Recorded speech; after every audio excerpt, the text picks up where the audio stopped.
வாங்க வெண்டைக்காய் போட்டு எப்படி குழம்பு வைக்கிறதுன்னு பார்க்கலாம். 50 மில்லி ஆயில் ஊற்றிக்கலாம். அது கூட கடுகு சேர்த்துப்போம். கடுகு நல்லா பொரிஞ்சு வந்த பிறகு கட் பண்ண வச்சிருந்த ஆனியன் அதில் ஆட் பண்ணிப்போம்.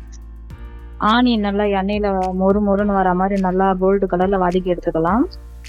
அது கூட கருப்புள்ள பூண்டு இருந்தால் அது கூட போட்டு நல்லா மிக்ஸ் பண்ணிக்கோங்க. நல்லா வதக்கி விட்டுட்டு 1 ஸ்பூன் மஞ்சத்தூள் ஆட் பண்ணிக்கோங்க. நல்லா மிக்ஸ் பண்ணி எடுத்துப்போம். ஒரு தக்காளி ஜாரில் போட்டு நல்லா அரைச்சி எடுத்துக்கோங்க. தக்காளி இது கூட சேர்த்துப்போம். சேர்த்து நல்லா மிக்ஸ் பண்ணி விட்டுக்குங்க. தக்காளி நல்லா பச்சை வாசனை போகிற மாதிரி அந்த எண்ணெயிலே நல்லா வதக்கி எடுத்துப்போம். அந்த எண்ணெயிலே நல்லா கொதிச்சு வர மாதிரி நல்லா வதக்கி எடுத்துக்கோங்க. நல்லா மிக்ஸ் பண்ணி விட்டுக்குங்க. அது கூட வீட்டில் அரைச்ச மிளகாத்தூள் 2 ஸ்பூன் ஆட் பண்ணிக்கோங்க. ஏன்னா வீட்டில் அரைச்ச மிளகாத்தூள் நல்லா வாசனையாகவும் கமகமன்னு இருக்கும். அதை 2 ஸ்பூன் ஆட் பண்ணிப்போம். ஆட் பண்ணி நல்லா மிக்ஸ் பண்ணி விட்டுப்போம். நல்லா மிளகாத்தூள் அந்த எண்ணெயிலே நல்லா வெந்து வர மாதிரி நல்லா மிக்ஸ் பண்ணி விட்டுப்போம்.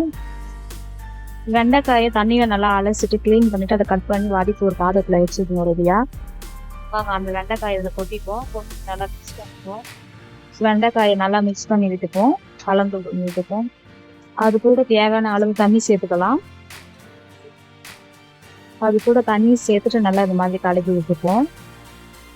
இந்த மாதிரி நல்லா மிக்ஸ் பண்ணி விட்டுட்டு அது கூட 1 ஸ்பூன் சால்ட் ஆட் பண்ணிக்கலாம். நல்லா கொதன்னு கொதிச்சு வரணும். கொதிச்சு அந்த காயெல்லாம் நல்லா வெந்த பிறகு அரைச்சி வச்சிருந்த புளி ஆட் பண்ணிப்போம். தேவையான அளவு ஊற்றிக்குங்க.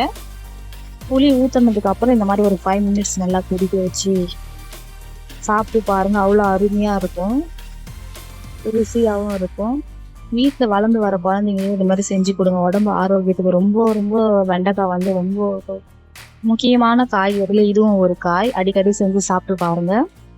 வீடியோ பிடிச்சிருந்தா ஒரு லைக்